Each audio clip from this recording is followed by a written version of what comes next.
Magandang araw po sa inyong lahat. Ako si Alan. Ang storang ibabahagi ko sa inyo ay hango po sa tunay kong buhay. At nangyari, ilang dekada na rin po siguro ang nakakalipas. Isang bangkay ng 21 anyos na lalaki ang natagpuan sa baryo ng Luplop kaninang alas 6 ng umaga.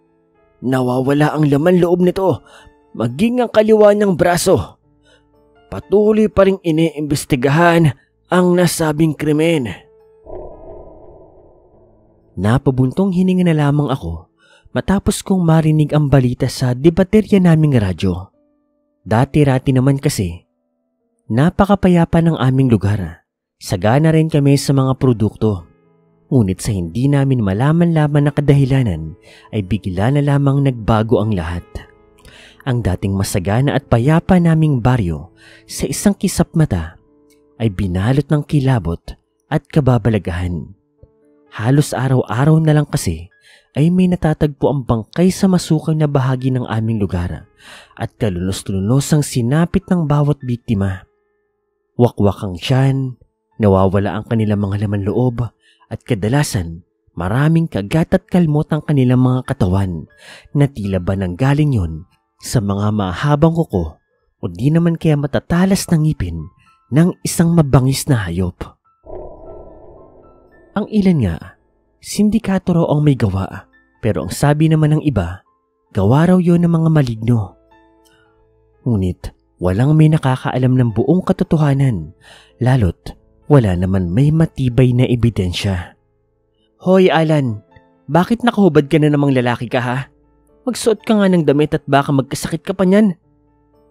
Ay nako, sige na nga nay. Init kasi ng panahon eh. Sa mga sandaling yun kasi, nakaupo ako sa upuan malapit sa may bintana. Nakaugalian ko na kasi na kapag sa bahay o hindi kaya sa tambayan, naguhubad ako ng damit. Lalo na kapag mainit po ang panahon. Makapunta na nga lang kay Nathan.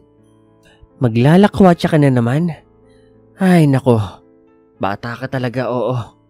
Huwag ka magpapagabi ha. Opo nay. Natawa na lang ako. Ang nanay talaga, masyadong istrikta. Tinuko ang daan papunta sa bahay ng isa sa mga tropa ko. May kalakihan po ang baryo namin. Marami pong mga bahay. Sa paglalakad ko, nadaanan ko ang mga kilalang marites sa aming baryo. Nagkakampon sila doon sa kanilang tambayan. Marahil, pinag-uusapan na naman nila ang buhay ng ibang tao. Alan, nakita mo ba si Nathan? Kanina ko pa hinahanap ang batang yun. Yun ang salubong sa akin ng nanay ni Nathan nang makarating ako sa kanila.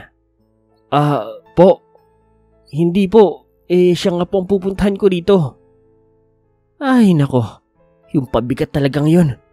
Inubos na naman ang inimbak naming tubig ng tatay niya sa banga. Nagtaka naman ako. Saan naman kaya tatambay si Nathan? Solely, napagdesisyonan kong pumunta na lamang sa barbecuehan nila Nicolas. Baguhan siya sa mga barkada ko. Yung barbecuehan po nila, tanyag yun sa baryo namin. Partida, ilang buwan pa lang silang nagsimula. Bago lang kasi sila sa lugar namin. Ayon nga sa nasagap kong chismis, yung pamilya daw ni Nicolas nagmula po sa may Capiz. Taga Iloilo po kami noon. O Alan, mangungutang ka na naman ba? Pambabara sa akin ni Aling Manding. Kadaraan ko lang noon sa maliit nilang tindahan. Napakamot pa ako sa batok. Nakakahiya ang lakas pa man din ng boses niya.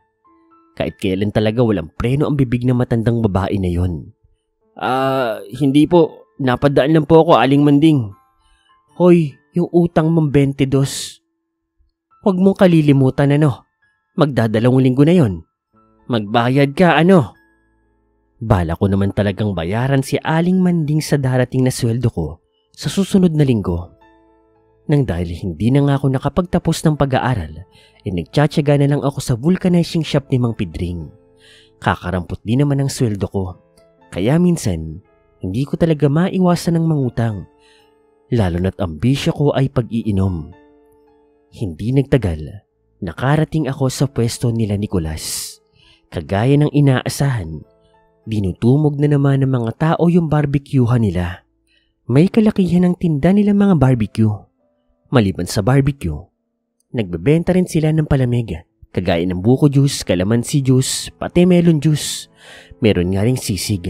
May bagoong din, sari-sari. Tuwing tanghali naman, nagbebenta sila ng ulam. At tuwing pagsapit ng 4:00 ng hapon, doon na po nila sisimulan yung kanilang ihaw-ihaw. Oh, andiyan ka na pala, Alan. Anong sayo, pare? Betamax na lang, pre. Sige, saglit lang ha. Napaupo naman ako sa upuan na gawa sa kawayan malapit sa puno ng kalamansi. Tinanggal ko pa nga ang suot kong t-shirt. Ang init kasi. Ilang saglit pa ay si Nicholas pa mismo ang naghatid ng Betamax ko. Binayaran ko naman siya kaagad. Matapos naman ibigay ang binili ko, bumalik naman siya sa pagtitinda. Kumalam naman yung tiyan ko. Ang bango kasi. Nang tikman ko, napasabi pa ako ng, ang tamis naman. Napamura pa nga ako kasi hindi ko pala ipinaalala na lagyan ng maanghang na sauce o suka. Hindi kasi ako mahilig sa mga matamis. Mabilis ako magsawa kapag ganoon. Gusto ko maanghang at maasim. Mabuti na lamang.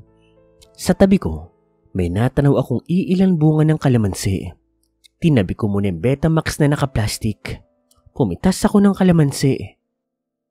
Nanghiram pa nga ako ng kutsilyo kay na Nicholas. Pagkatapos nun, agad ko namang hiniwa yung 2 kalamansi. Nakita ko pa nga yung nanay ni Nicholas na napalingon po sa gawi ko. Hindi ko alam kung namalikmata lang ba ako, pero napansin ko na para bang bigla siyang nabalisa.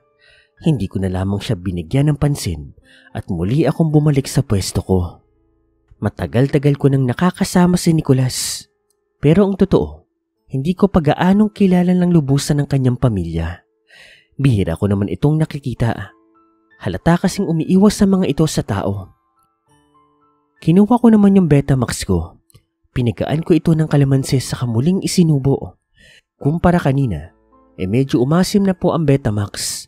Subalit, may naging kakaiba sa lasa niya. Kaya, nailuwal ko ito. Napasulya pa ako sa pwesto nila Nicholas. Mabuti na lamang. Wala sa akin ang atensyon nila. Kahit yung mga bumibili. Pinunasan ko pa ang gilid ng labi ko. Tsaka ko tinignan ng Betamax. At ganoon na lamang po ang aking pagkabigla sa aking nasaksihan. Sa hindi ko malamang dahilan ay bigla pong nagbagong itsura ng mga Betamax na hawak ko. Kung kanina ay nakakatakam, noong mga sandaling yun ay bigla pong naging nakakadiri. Biglang namula ang mga Betamax na anemoy binahiran ng dugo. May mga gumagalaw-galaw na nga rin. Nahula ko yung maliliit na uod. Hindi rin nakaligtas sa akin ang pagbabago ng amoy nito. Napalitan ito ng masangsang na amoy. Sa sobrang ang pandidiri, ay nabitawan ko ang mga Betamax na hawak ko.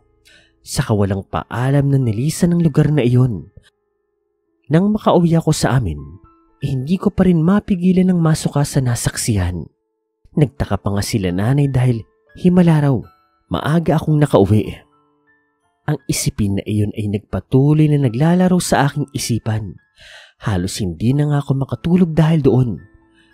Kung ano-ano katanungan na naglalaro sa isip ko. Bakit bigla ang nagkagano ng Betamax ko? Sino ba talaga sila Nicholas? May kinalaman kaya sila sa pagbabago ng Betamax?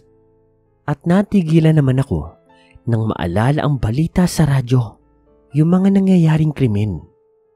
Bigla akong nakaramdam ng takot at kaba. Ilang buwan pa lamang ang nakalipas simula nang dumating ang pamilya ni Nicholas at doon na nagsimulang magbago ang lahat. May mga batang nawawala. O hindi kaya may natatagpo ang bangkay kung saang sulok man ng aming baryo. Sino nga ba talaga si Nicholas? Aswang ba ang pamilya niya? May kinalaman kaya sila sa mga krimen na nagaganap sa aming baryo? Iyon ang mga naglalaro sa isipan ko. Isang araw po ng Sabado, pasado 10:00 na po nito. Madali akong umuwi sa amin ito. Nagkaayaan kasi kami ng mga tropa ko ng inuman. Sinitan kasi, nanalo daw sa sabong. Kaya pala ilang araw na wala ang tukmol. Tinakas ito ang pera ng nanay niya upang ipangtaya sa sabungan. Mabuti na lang talaga, nanalo. Masaya naman po ang inuman namin noon. At inabot lang naman kami ng 12:00. Madali rin naman akong umuwi pagkatapos nito. May kadiliman po sa kalyang dinadaanan ko noon. Kakaunti pa lang kasi ang mga streetlights noon. Tapos patay sindi pa. Nagmumuni-muni pa ako noon. Nang maya-maya, bigla akong makarinig ng kakaibang ingay. Hindi ko mawari kung saan ba ito nagmula. Napatigil naman ako sa paghakbang at bagya pang nakinig. Sa pagkakarinig ko, boses yata yun ng isang tao na animoy nanghihingi ito ng saklolo. Sa sobrang bilis nga ng pangyayari, dinala na lang po ako ng sarili kong mga paa papunta doon sa madilim na bahagi ng kalye. Maya-maya, nakakita po ako ng isang malaking aso. Kaagad naman akong napatago. Maya-maya, nasaksihan ko ang isang nakakakilabot na pangyayari. Yung malaking aso kasi, nilalapa ang isang nakahandusay na tao. Sa sobrang takot ko nga, napaupo pa ako. Hindi ako makatayo. Ilang saglit pa ako na natili sa ganoong sitwasyon nang biglang mag-ibang wangis ang napakalaking aso. Hindi talaga ako makapaniwala sa nasaksihan ko. May kadaliman sa bahagi ng pwesto niya, ngunit malinaw ko siyang nakikita. Hindi ako pwedeng magkamali. Si Nicolas yun. Si Nicolas ay isang aswang. Hoy, Alan! Anong ginagawa mo dyan? Akala ko ba nakauwi ka na? Natauhan naman ako sa sigaw na yon. Bagya pa nga akong napapikit ng tumama sa mukha ko ang flashlight ng isa sa mga tropa ko. Agad naman akong napatayo saka patakbong lumapit sa kanila. Mga pre, nakita niyo ba si Nicolas? Ano ba nangyari sa'yo, Alan? Saka bakit may hinahanap si Nicolas? Hindi na ako nakaimik pa pero hindi pa rin mawala sa akin ng takot. Lalo pat alam ko na kung sino ang may kagagawan ng mga krimen sa aming baryo. Hindi man lang napansin ng mga tropa ko ang bangkay na nasa kabilang kalsada. Sino nga ba namang makakapansin nun kung doon yung ginawa sa pinakamadilim na sulok ng kalsada?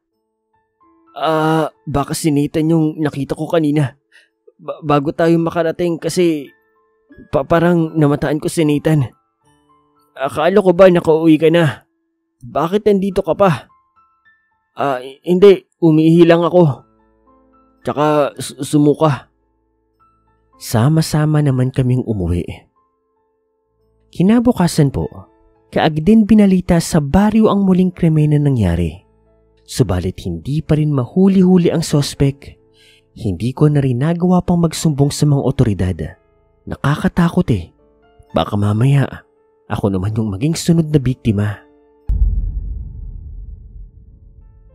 Makalipas po ang ilang mga araw, nabalitaan ko po na umalis na roon ng baryo namin ang pamilya ni Nicolas.